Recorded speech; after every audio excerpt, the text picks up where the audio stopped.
Em busca de uma rápida reabilitação na Série B, o Guarani volta a campo já nesta sexta-feira contra uma equipe que faz parte da história do Clube Alviverde. Em 1987, foi justamente com o Sport que o Bugre decidiu o título brasileiro. A taça daquele ano ficou com a equipe pernambucana, mas nada que tirasse o forte equilíbrio no retrospecto entre as duas equipes em toda a história.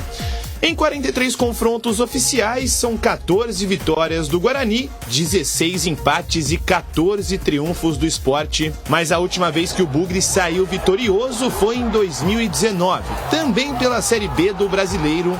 De lá pra cá, mais um empate e 2 triunfos dos pernambucanos, incluindo o do primeiro turno deste ano. Vamos enfrentar uma equipe de muita qualidade também, que está fazendo uma excelente campanha, que investiu pesadíssimo para poder retornar à primeira divisão, mas nós vamos criar a melhor estratégia para poder mais uma vez entrar em campo e representar bem essa instituição e poder no final da partida estar celebrando uma grande vitória.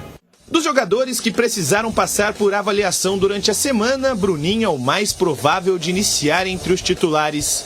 Derek e Mike seguem no processo de transição física. Já Matheus Barbosa ainda não voltou a treinar com o restante do elenco. O único retorno certo é o de João Vitor, que cumpriu suspensão na última rodada. Na parte de cima da tabela, Guarani e Sport se enfrentam nesta sexta-feira, às 9h30 da noite, no Brinco de Ouro. É isso aí, como disse a matéria, esse confronto tem uma história. Inclusive, na época, um recorde, né? 11-11, cobranças de pênaltis, aí não sabiam mais o que fazer, porque todo mundo bateu, jogo na Ilha do Retiro. E aí não sabia o que fazer, tal, decidiram ligar para a CBF. E aí no dia seguinte é que decidiram, esse campeonato é aquele confuso, 87. Flamengo por muito tempo reivindicou o título, mas depois foi parar até no STF e aí foi dado o título para o Sport, que ficou com a taça das bolinhas. Bom, vamos debater e a expectativa dos comentaristas para este jogo, sexta-feira, 21h30, Estádio Brinco de Ouro. Guarani que vem em queda na competição, né? 2 empates e 1 derrota e agora precisa vencer. O Sport é o líder da competição, é aquele que está com um indicativo claro de que vai subir. Então, além dos 3 pontos, vencer o grandão da competição dá moral para continuar, né? É um confronto, né? Confronto direto. Agora, para mim, Batista, o Guarani vai estar enfrentando o melhor time da competição, tá? Time equilibrado, bom treinador, né? Tem feito um campeonato muito sólido, né? Tá liderando, né? Tá lá dentro do G4 já há algum tempo, jogadores experientes, investimento alto. Mas independente disso, eu acho que o Guarani precisa se recuperar na competição. Tem aí uma notícia que o Bruninho pode ser que apareça aí, né, que reúna condições de estar em campo. Isso é importante, porque o Humberto Louser perde Regis e Isaac, né? E quem estava fazendo essa função aí, mesmo com o Regis e o Isaac à disposição, era o Bruninho. Né? Naquela transição que, vindo por dentro ali, deu muito certo. Inclusive, eu acho que até foi uma das estratégias do Humberto Louser que fez o Guarani crescer na competição, usando esse jogador de mais velocidade, mais mobilidade, de bom arremate, né? de bom também no 1 contra 1, e ele jogando ali por dentro, o Bruninho. Deu muito certo. Seria interessante, aí você põe os 2 homens abertos, né, o João Vitor, Bruno José, e ele vindo ali fazendo essa articulação, né, e essa transição meio de campo-ataque, jogando com o Bruninho. Então acho que seria uma notícia muito importante. Agora, o que precisa o Guarani, na minha opinião, né, e o Humberto é um cara experiente, é um baita de um treinador, e ele deve ter tido essa mesma leitura, é o emocional do time, cara. Eu percebi o Guarani na última partida, pô, com o emocional, sabe, passou do ponto, os caras brigando, batendo boca com ar, com bandeirinha, sabe, o Guarani não precisa disso. O Guarani precisa fazer um jogo equilibrado, ganhar a partida e entrar dentro do G4. Desde aquela partida, foi contra o Ituano, né, que empatou, que se estava ganhando o jogo, já era o 3º ou 4º colocado. Então aí parece que na hora que chega no momento de entrar no G4, de decidir, parece que sente aí, né, não consegue evoluir, não consegue jogar bem, emocional lá em cima. Pô, precisa ter um equilíbrio. Um time, para conquistar um acesso, ele precisa, claro, ter técnica, tática, mas se ele não estiver bem emocionalmente, ele não consegue. Você lembra daquela partida que o Guarani jogava contra o Goiás aqui no Brinco de Ouro? E uma vitória já levaria ele no G4, jogaria a última rodada para o acesso, e aí acabou perdendo para o Goiás jogando em casa? É isso que eu estou falando, pô. Na hora de decidir, parece que a perna treme. Então precisa ter esse equilíbrio. Essa pressão, precisa saber o time certo, porque senão às vezes você contagia demais o vestiário e aí acaba acontecendo o que aconteceu no último final de semana. Então equilíbrio é um jogo importante, pesado, está enfrentando um grande time, mas na minha opinião, se estiver bem ajustado, se estiver bem determinadas as ações do time, né, estratégia bem definida e a parte emocional em dia, dá para o Guarani ganhar o jogo sim.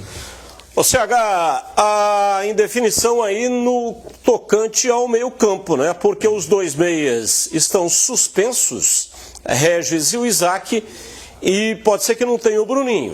Se não tiver o Bruninho, como é que vai ser montado esse meio-campo? Qual seria o meio-campo que você colocaria em prática no jogo diante do Sport? Você está fazendo uma pergunta para o teu amigo aqui muito difícil de ser respondida, porque os três da posição vão estar provavelmente fora. Bruninho, Isaac e Regis. Qualquer um que entre pela característica que eles têm é improviso. É uma acomodação de situação. Eu não acho pouca coisa não contar com os três. Eu acho muita coisa. E ainda contando com a possibilidade do Barbosa não estar no bolo, não ser escalado. Então, mas o João Vitor vai voltar. O problema do ataque está resolvido. O problema é o meio-campo. E o meio-campo é o cérebro do time. Não sei o que ele vai fazer ali não. Ele vai ter que pegar um desses jogadores que são meia água, né, o segundo volante, e poder adiantar um pouquinho ali. Agora o Gleger falou de um aspecto que ele tá coberto de razão. O jogador de futebol, ele tem três pilares que são essenciais: parte física, técnica e emocional.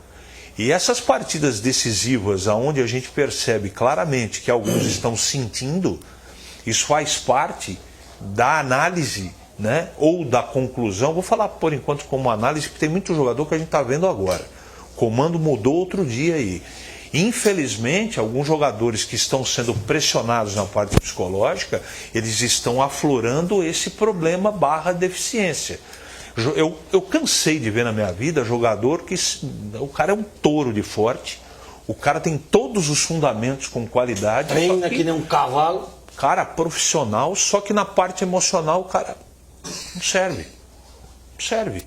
É por isso que tem os extra-séries, os caras que dão conta do recado, os caras que decidem, porque são os caras diferentes. Agora, chegou na parte de decisão, que você não pode tremer, que você tem que ter responsabilidade com personalidade, e você entra dentro do campo, parece um tatu, enfia a cabeça embaixo da terra, então aí complica muito. Eu não quero tirar nenhuma conclusão, porque não é conclusivo ainda, existem muitos jogos pela frente, mas alguns jogadores estão negativamente me assustando, porque não tinha nenhum motivo contra o Juventude, com todo o respeito ao trabalho do Carpini, para ficar o time da maneira que ficou. Se irritar como se irritou contra o árbitro e contra todas as situações, e não conseguir desenvolver minimamente no segundo tempo um jogo organizado. O Guarani não conseguiu jogar. Mas por quê?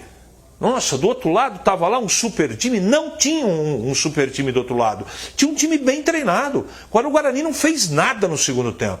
E isso chama a atenção. Sexta-feira é um outro jogo, uma outra dificuldade, e o Guarani, se ele quiser alguma coisa no campeonato, ele vai ter que ganhar o jogo. Vai conseguir? O tempo dirá. Eu acho o jogo de sexta-feira complicado por razões normais e complicado pelos problemas para o jogo de sexta que o Guarani tem. Contra o Juventude, o Guarani caiu numa armadilha. Sim. Guarani mais time, tecnicamente, do que o Juventude. O Carpini sabia disso. Então montou uma armadilha e, inocentemente, o Guarani caiu na armadilha. No segundo tempo, principalmente. Picotando o jogo em tempo total, não permitindo a bola andar. O Guarani tentando jogar e não conseguia, começou a irritar. Os jogadores acabaram se desesperando porque não conseguia colocar a bola no chão e jogar. Então, mas não Caiu na armadilha, não podia cair na armadilha. Pô. Você sabe que o adversário é inferior tecnicamente, ele vai usar de estratégias para poder equilibrar o confronto. O jogo picotado e jogo faltoso, né, Gleger, tá na regra. Claro. É a falta técnica. O Luxemburgo usa muito isso quando ele quer conversar e desenvolver a respeito. A falta técnica não é o pontapé. Aquela toda hora, sabe aquela faltinha, você para o jogo e os caras ficam irritados. É uma estratégia, mas tá na regra, né, regra? tá na regra e assim, essa é a questão do emocional que nós estamos falando. Essa é a questão do emocional. Não dá para você se desesperar. O Juventude veio com uma armadilha para pegar o Guarani foi pego. E veio mesmo. Gente, mas aí, meu amigo, então não dá para disputar campeonato. Principalmente Série B. Aí veio o gol, aquela lambança, aí acabou de arrebentar. Mas a lambança do gol é a mostra de que o Guarani não estava concentrado no jogo. Que essa falta de equilíbrio emocional tirou... Pô, como é que um zagueiro, em sã consciência, vai dar um passe dentro da área, em linha de gol, com a cabeça baixa? Isso não existe. O Gleger falou um negócio ontem que é a explicação do lance. Você jamais recua, independente de quem seja o goleiro, independente da categoria com os pés, você não recua uma bola para o goleiro na direção do gol. Ele falou isso aqui ontem. Isso aí é básico, é fundamento. Então não estou tirando a responsabilidade do Pegorari, mas o jogador tem que estar com a cabeça erguida para ver o passe que ele vai fazer, né? Ô Gleger, quem que você colocaria no meio campo aí, caso não tenha o Bruninho? Caso não teria o Bruninho? Vamos imaginar que o Barbosa tenha condição de ir para o jogo. Então vai, Barbosa. Ok. Aí eu adianto o Bueno um pouco mais, porque o Bueno tem essa característica, tem qualidade de bom passe, né? E coloco o Alvarinho. Esse seria o meu meio campo, se não puder contar com o Bruninho. Vai com 3 volantes, então. Mas você vê que não tem outra situação, você perde os três homens que vêm fazendo essa função. Isaac, Regis e o Bruninho. Vai colocar quem? Ou tem alguém na base? Não sei. Aí você, não sabe. Eu não estou discordando de você. Mas eu colocaria... Mas muda completamente o jeito do Guarani jogar no meio campo. Mas não tem outra. Eu não estou discordando. Não estou discordando. Porque Ele teria que recorrer à base e acho que dificilmente vai colocar aí no meio da base. O Alvarinho é um zagueiro. Vai ser o primeiro volante. E o Guarani tem como principal arma o Bueno, que é o primeiro volante para qualificar a saída de bola. Olha de bola. Por isso que eu estou falando. Olha o tamanho da encrenca que o Guarani arrumou para a sexta. Um machucado, que é o Bruninho, e 2 suspensos, Regis e Isaac.